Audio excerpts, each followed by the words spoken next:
Dhaka metro rail বাংলাদেশের প্রথম দ্রুতগামী ওরাল গণপরিবহন ব্যবস্থা, যা Dhaka mass transit company limited দ্বারা পরিচালিত। এটি বর্তমানে উত্তরা থেকে মতিঝিল পর্যন্ত চলাচল করছে এবং প্রতিদিন হাজার হাজার যাত্রী নিরাপদে দ্রুততম সময়ে গন্তব্যে পৌঁছাচ্ছেন। এখান থেকেই ফার্ম গেটে যাব। আসলে এখানকার মানুষেরা যার কাছে জিজ্ঞাসা করবেন, এখানকার স্বেচ্ছাসেবকেরা আছে, তাদের কাছ থেকে পরামর্শ নেবেন যদি আপনার কাছে কোনো জড়তা মনে হয় আর কি। আমি তো সেভাবে যাচ্ছি, জিজ্ঞাসা করে করে আসতেছি। বাংলাদেশে মেট্রো রেল হলো এই প্রথম আমি মেট্রো রেলে ওঠার অভিজ্ঞতা আপনাদের মধ্যে শেয়ার করবো ইনশাল্লাহ। তো আপনারা দেখতে থাকুন। আর আমি মেট্রো রেলে গিয়ে অবাক হয়েছি যে এত আধুনিকভাবে তারা তৈরি করছে। মাশাল্লাহ, আসলে এত সুন্দরভাবে তৈরি করছে। এ পাশ থেকে মেট্রো রেল, ও পাশ থেকে ট্রেন আসছে। তো মোটামুটি ভালো লাগার মতো একটু পরিবেশ লাগলো, খুবই সুন্দর লাগছে।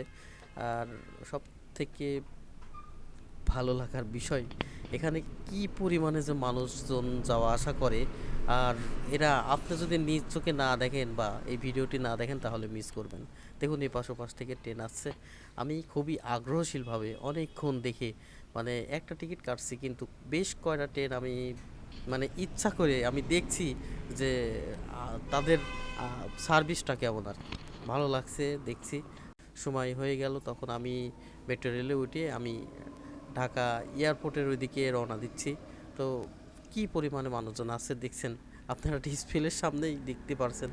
প্রচুর পরিমাণে মানুষজন। এই দেখেন মানে সিট যে কেমন, এটা আমার ভাগ্যে হয় নাই আর কি। সিটে বসবো এরকম ভাগ্য আমার নাই। তো যাই হোক, দেখছি, উপভোগ করছি এবং ঘুরছি। এত মানুষ মেট্রো রেলে চলাচল করে, শুক্রবার তো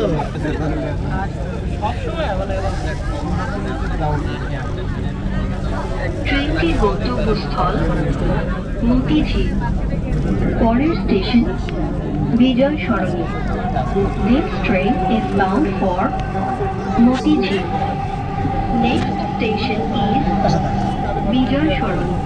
আসলে বের হতে লাগছি, তখন দেখি যে আমাকে বাধা দিচ্ছে। আমি তো জানতাম না যে বের হতে গেলেও কার্ড লাগে, কার্ড শো করতে হয়।